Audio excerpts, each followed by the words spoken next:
Welcome to Chapter 13 review. We are going to go over some of the key points that we talked about in this chapter so that you can be prepared for your quiz. This quiz is a lot less difficult than your past quizzes. You're probably like, oh, Ms. Fry, you say that all the time, but it's true. It's really not that hard. If you pay attention to this review, copy down the work, and kind of review it a couple times, you will be good to go. So let's get started. So the first thing that we talked about in the beginning of the chapter was what exactly is genetics. So genetics is the study of inheritance, and that can be further broken down into two things: hereditary and then genetic variation. Hereditary is basically when you are when you are studying the transmission of traits from one generation to another. So you are looking at, sorry if you can see that, I'm trying to underline it. So genetics is the study of inheritance. Hereditary is the study of transmission of traits from one generation to the next. So this is how you carry on a specific trait like black hair, curly hair from one generation to the other. Then you have something called genetic variation. And what genetic variation is pretty much tells you that you look different from your siblings. You look different from your parent, unless you and your siblings are identical twins, then you're going to look identical. But other than that, you guys are going to look different from each other, even though you're related, and that's because of genetic variation. And this can be due to because of fertilization of your egg and the sperm, and how eggs can carry about 7 million different combinations, and so can your sperm. So when you fertilize, you have over 70 billion traits that you guys can have or show, and that's for each person. So you have a lot of variation in that, or with crossing over that we're going to get into when we talk about meiosis, when your mom and dad chromosomes swap some genes, and that causes genetic variation as well.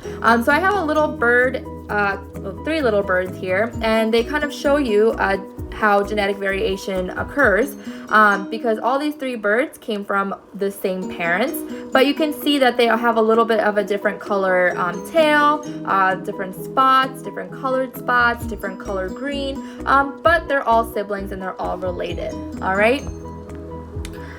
So let's talk about some simple things before we get into the nitty-gritty of meiosis. So the first thing is chromosome. A chromosome is a DNA and a protein, and on the chromosome is something called a locus, and that locus, or loci for singular or plural, are where your genes are going to be located on the chromosome. So I can say, if you look at this picture, I can say that on this loci right here is my gene for giving me brown eyes. Or on this loci here is my gene for giving me hazel hair. I don't know why it says hazel hair, but I guess that's a thing. So it tells you those genes on those loci tell you what kind of trait you're going to have: black eyes, brown eyes, blue eyes, hazel eyes, or black hair, brown hair, blonde hair.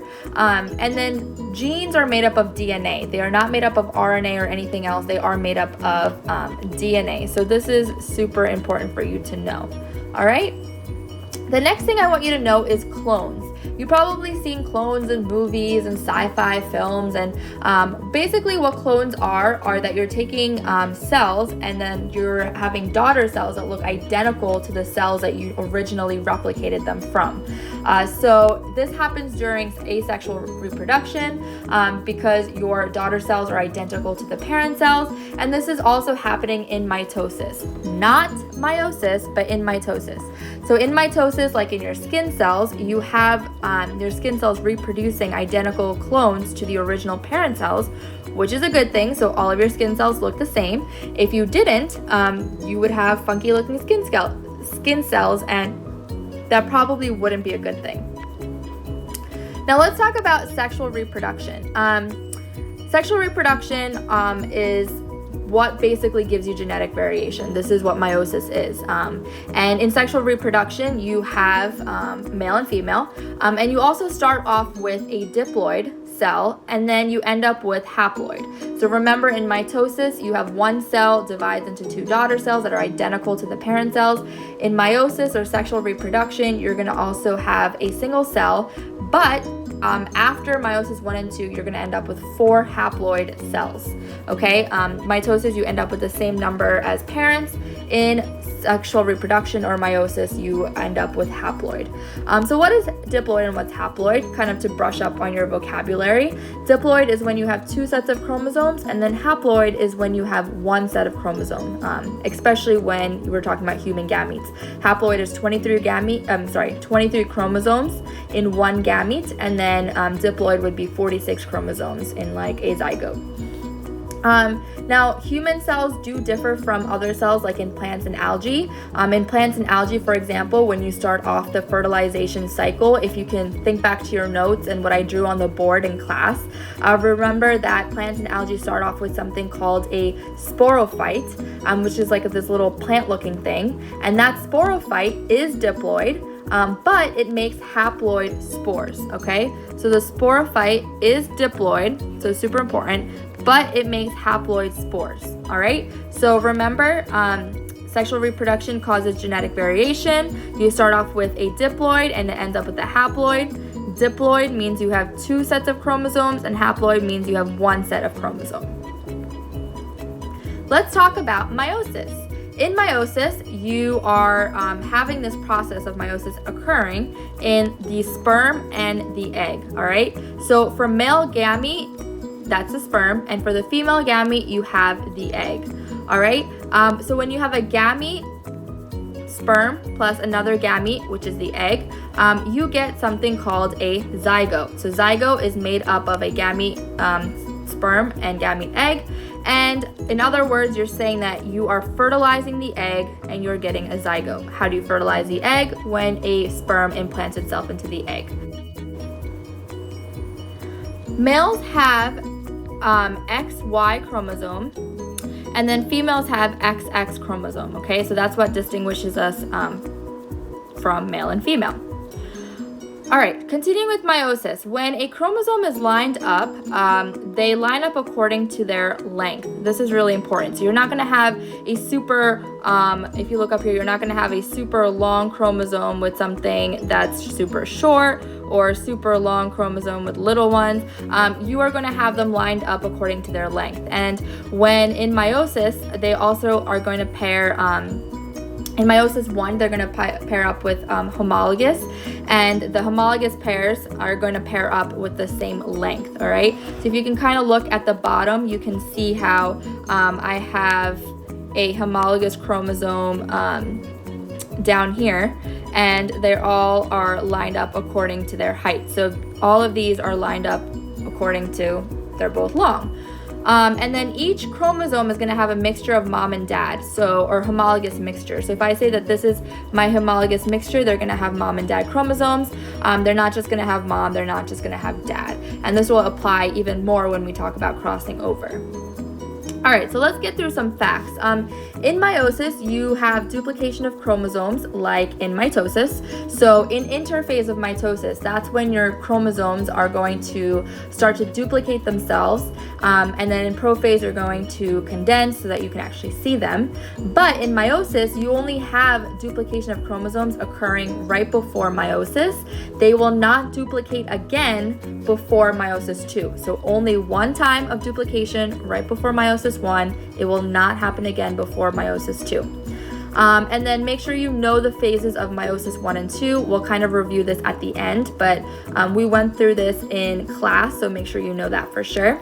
And here's some reminders I want you to pay attention to. The first thing I want you to pay attention to is that in chromosomes, the chromosomes cross over at prophase 1 in meiosis. When we talk about crossing over, I'll show you a picture in a couple minutes. We're going to talk about how mom and dad, sister chromatids, are going to share some genes with each other, and that's going to happen in prophase 1 in meiosis 1. And then where the spot where the chromosomes actually do the crossing over is called the chiasmata. So that's super important for you as well to know. So we talked about how the location of a gene on a chromosome is called a locus or loci. Now the crossing over location on the chromosome is called chiasmata. Another couple things to remember. Metaphase 1, all right, that's when your homologous pairs, remember, homologous pairs would line up on the metaphase plate. In anaphase 2, you have homologous pairs separating or being pulled apart. And then in metaphase 2, you have sister chromatids, which are lining up. And then in anaphase 2, you have sister chromatids that are going to separate as well. Oops. Okay, so let's look at this picture really quick. In this picture, you can see that we have homologous chromosomes lined up right here. And just think of these letters right here, A, B, and C, as your locus or loci, your genes. So you have your homologous chromosomes right here. And then during the process of crossing over, you can see that they're going to be crossing over. This location right here is called the chiasmata. All right? So that's where they are crossing over. Once they cross over, now you're going to have the exchange of genes. So you're going to have dad with some of mom's genes, and then mom with some of dad's genes. And now they're called, this is through the process of recombinant. And so now they're both carrying some genes from either parent, all right? This is also what is going to help with genetic variation. So remember how we talked about in 13.4, genetic variation has to do with crossing over. Now you have it. So let's kind of briefly go through what happens in meiosis. So in meiosis 1, you have the process of, let's just zoom into metaphase, right? You have homologous chromosomes here lined up, and then they get pulled apart. So you have now sister chromatids that are in each of these cells. And then these sister chromatids are going to be split even more further into individual chromosomes. All right, so you start off with homologous chromosomes at the top right here, and then they're going to be split into sister chromatids right here, and then those sister chromatids will be further separated into haploid chromosomes individually. Okay, so this is what's pretty much happening in meiosis. If you have any questions, shoot me an email. I am always here for you guys, and I hope this video kind of made sense. Oh, I forgot my last slide, which is in cytokinesis, we talked about cleavage furrow, which is kind of looks like this, all right? And you kind of have little cells that are going to push apart or you have actin and myosin fibers that are going to kind of pull apart this cell into two individual cells, okay? And then in cytokinesis in plant cells, you have what kind of looks like a cell plate form, okay? And then that's going to also give you two individual cells. In animal cells, this is something really important for you guys to know right here. In animal cells, we have gametes, which are sperm and egg. Oops, let's try that again. Sperm and egg that fuse to make a diploid zygote, okay? So if I have a sperm and then I have an egg, that's going to fertilize, you're going to get a zygote, okay? And then this zygote right here is further going to divide into an actual multicellular organism through the process of mitosis. So then you'll get a happy person that says, yay, I just developed through meiosis and mitosis. Okay, now we're done. If you guys have any questions, please email me. I'm always here. Good luck on the quiz and have fun.